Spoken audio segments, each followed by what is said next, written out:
Estamos recebendo mensagens de volta pelo WhatsApp. O Bob disse que não para de chegar mensagem, então eu vou aproveitar e refazer a pergunta, tá? Porque é o nosso tema agora desse bloco. O Ministério da Cultura, nas palavras do próprio ministro, deu um choque de mercado na Lei Rouanet.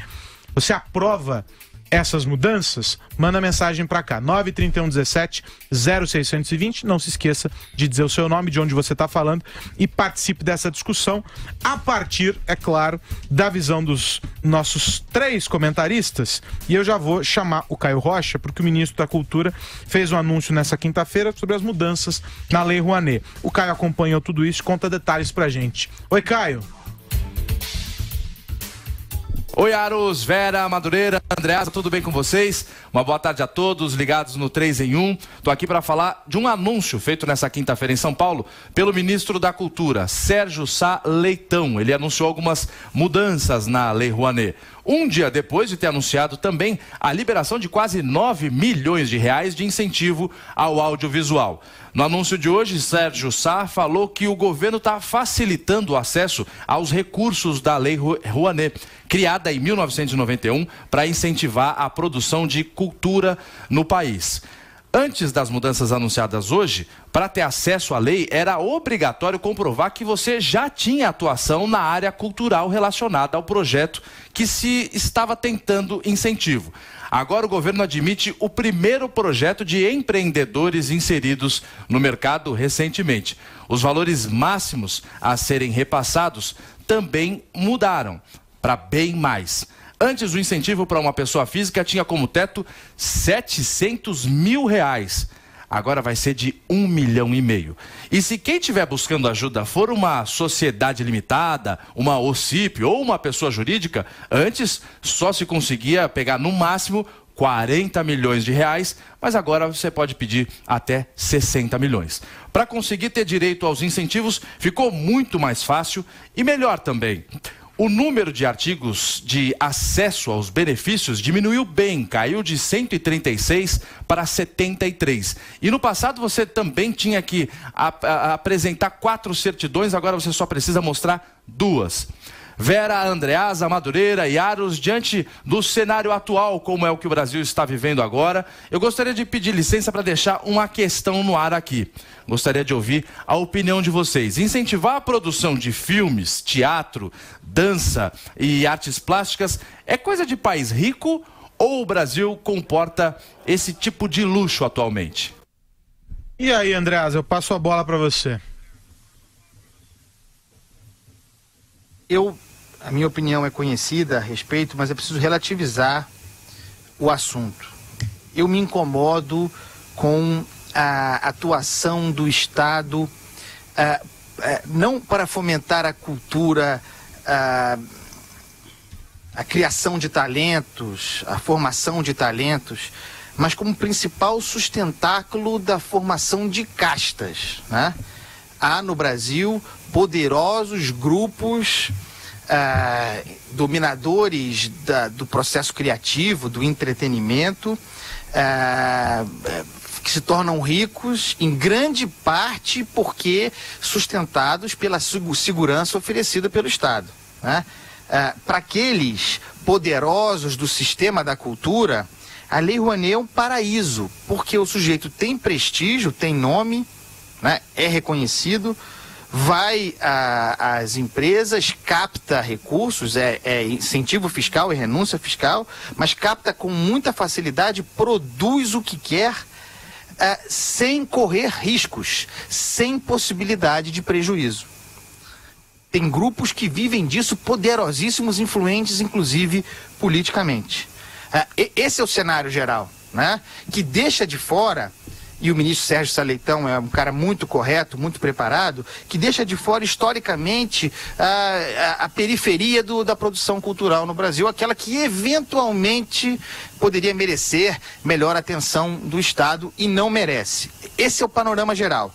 Agora, para o conhecimento, para o dado da realidade, é o seguinte: o Brasil opera em todas as áreas de produção com renúncia fiscal, né? O governo deixa de arrecadar recursos que são repassados para facilitar empreendimentos.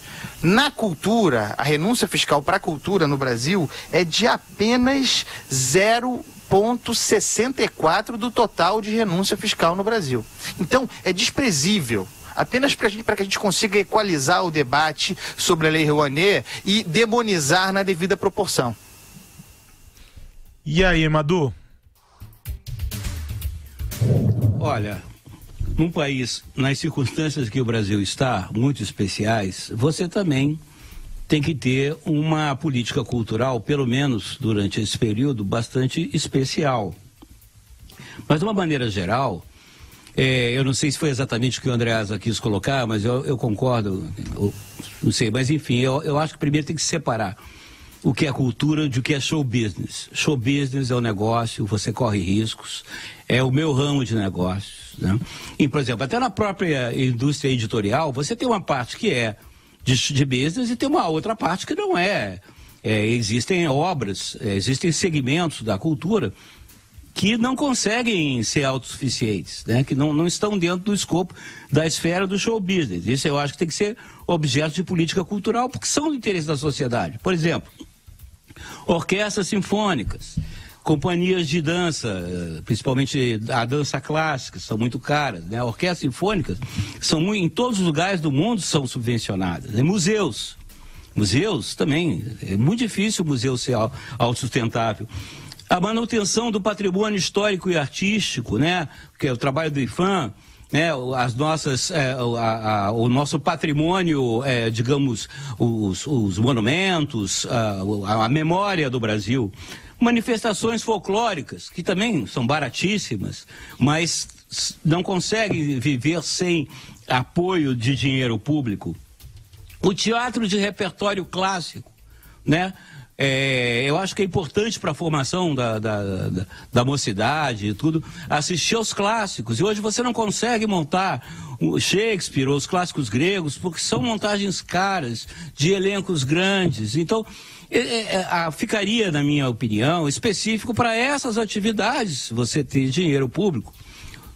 Por menor que seja, como o Andreasa apontou aí, né, realmente a parcela que vem da renúncia fiscal é pequena, mas como uma questão de princípio liberal, né? Eu acho que esses segmentos aí devem ser objeto realmente, e talvez até a manifestações de vanguarda, que eu digo assim, no Brasil, o único país do mundo que manifestação de vanguarda custa mais de $1 milhão, né? Vanguarda normalmente é muito barata.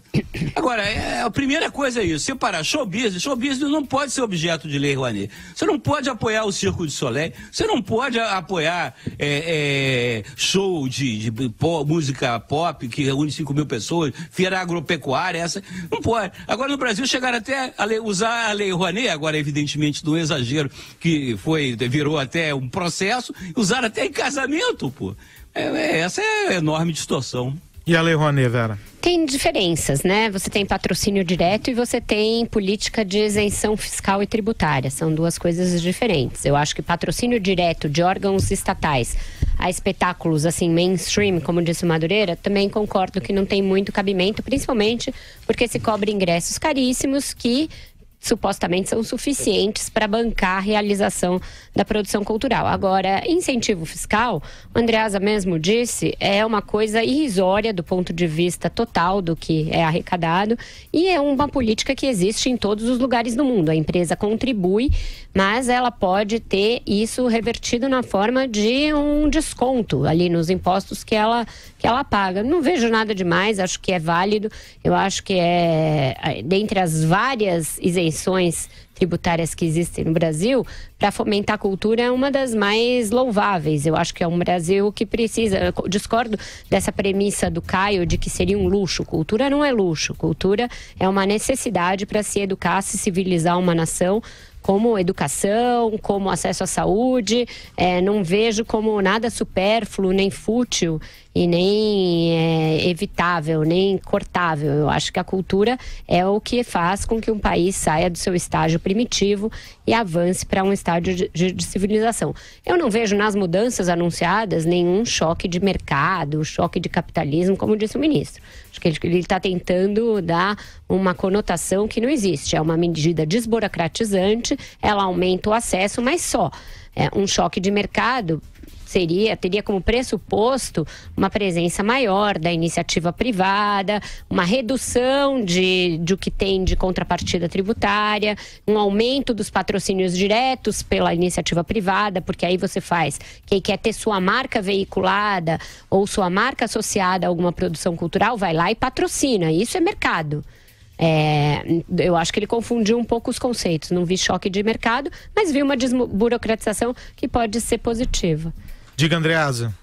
Ô Vera, Diga. A Vera tem toda a razão. A gente não tem no Brasil, no que se refere à cultura, uma cultura de patrocínio direto.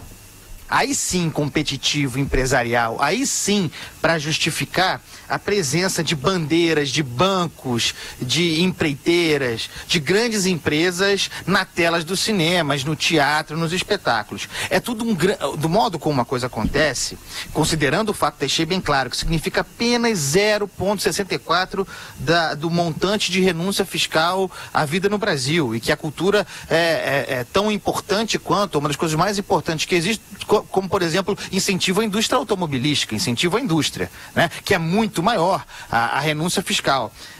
Então, é muleta para a empresa que bota a sua marca no modelo da Lei Rouanet, porque, na verdade, ela paga o imposto, em vez de ser recebido pelo governo, é repassado para a atividade cultural e a marca está lá plantada. E para aquele produtor cultural, sobretudo para os poderosos, né? São muitos, o cara recebe uma fortuna, monta o espetáculo, o filme, não tem nenhuma obrigação de contrapartida, 100 pessoas assistem o troço, o cara captou milhões, fica rico, não paga a bilheteria, o troço dá prejuízo e vai pro próximo. Tem problemas, a Lei Rouanet é problemática, mas é cultura e o valor de renúncia fiscal, repito, é irrisório.